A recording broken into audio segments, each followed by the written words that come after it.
Hello, my name is Azure Robinson. I'm one of the team members at WikiTree. Today, on our 30-day countdown to the WikiTree Symposium, we're chatting with symposium speaker Drew Smith. The WikiTree Symposium is a free 3-day genealogy conference running from November 1st through November 3rd. Registration is now open. It isn't required to attend, but it does enter you for a chance to win door prizes. So welcome, Drew. I'm so excited you'll be presenting this year at the symposium. Can you share a little bit about where you're from, where you work, and what your current focus is? Sure. So I was born in northern New Jersey. My father's family are all from Newark, and before some of them from New York City. But when I was 3, we moved to upstate South Carolina, to Newberry, and that's where my mother's family is from upstate South Carolina, that I've been able to trace back into the maybe 1700s or so. And so I lived up in South Carolina for 30 years after I went to college there, and I was working at a university doing IT work, and then I left there in 1990 to come to Tampa, Florida, and continue some IT work, and eventually ended up in librarianship. I got my library science degree and eventually put that degree to work in the University of South Florida Library, the Tampa Library. So during that time in the 90s, I got serious about genealogy.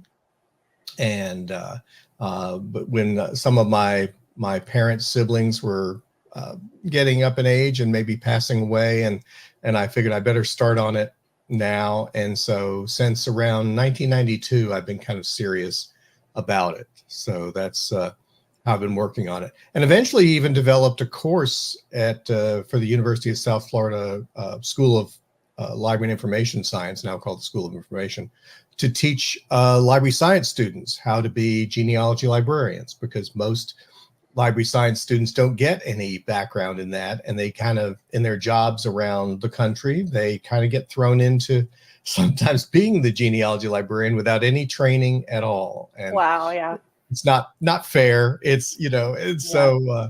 So I gladly teach a course like that. I've been doing it. I will continue to do it, even though I'm now retired from my full-time librarian job. I retired almost exactly a year ago. I am going to be teaching the same genealogy librarianship course again in the spring of next year. And so I'm looking forward to that. But I think in terms of my specialties and things I do with genealogy, a lot of that started with my technology background. When you've got a technology background and you've used the internet a lot as a IT person and computers a lot. So when I came into genealogy, I had that to bring into genealogy and talk about and tell people how to use computers, how to use the internet for their genealogical research. And over time, that kind of developed into some other areas, such as being organized, because I was terribly unorganized and still am in some aspects of my life. And so I started even writing books about that. And that's what you often do. You write the book you want to read. And I needed a book on that. So I wrote the book. And that was important to me to do that and be productive. And so I'm even still writing a regular column for several years now for the Association of Professional Genealogists Quarterly on being a productive professional genealogist and what you have to do that. And by the way, I'm very much a science geek. I've always been that way since being a child, which meant I was into genetics back in the 60s and 70s, which meant that when suddenly genetics came into genealogy, I was ready. And I started giving basic talks. I don't claim to be a DNA expert.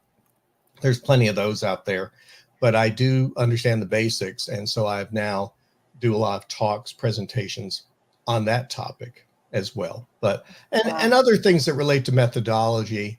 And anything that can bring my librarian background into it, which relates to the talk I'll be doing for the symposium. That's great. So how did you hear about WikiTree? I wondered about that myself, because it seems like it's been around forever. And I know it's, like anything, it had a beginning. So I think I probably heard about it through some mailing lists or message boards, but, you know, I probably really started seeing it at national genealogy conferences where WikiTree had a booth. And so I could go by and talk to the people that were involved with WikiTree and understand what it did. And I think that was probably more than 10 years ago. Right. And That's so great. certainly, yeah, I think I still have my original, one of my early WikiTree t-shirts that I got back then. So yeah, but yeah, it's been fascinating to watch it and to watch it be not only for what it is, and I mean, it's unique among collaborative trees in many ways. I think, you know, the code of conduct, the fact that there is so much collaboration, so much help from people, and being the attitudes are so important here. And I think that WikiTree does it better than anybody when it comes to a collaborative attitude. And so I really enjoy that it's unique in that way. But that's great. Yeah. Yeah, I only just found it in 2018, so it's been a lot of fun for me too. So your talk is on Sunday, November 3rd, and that's going to be at 10:30 a.m. Eastern. And it's, the title of it is very interesting: Understanding Copyright and Plagiarism. So this definitely comes up a lot.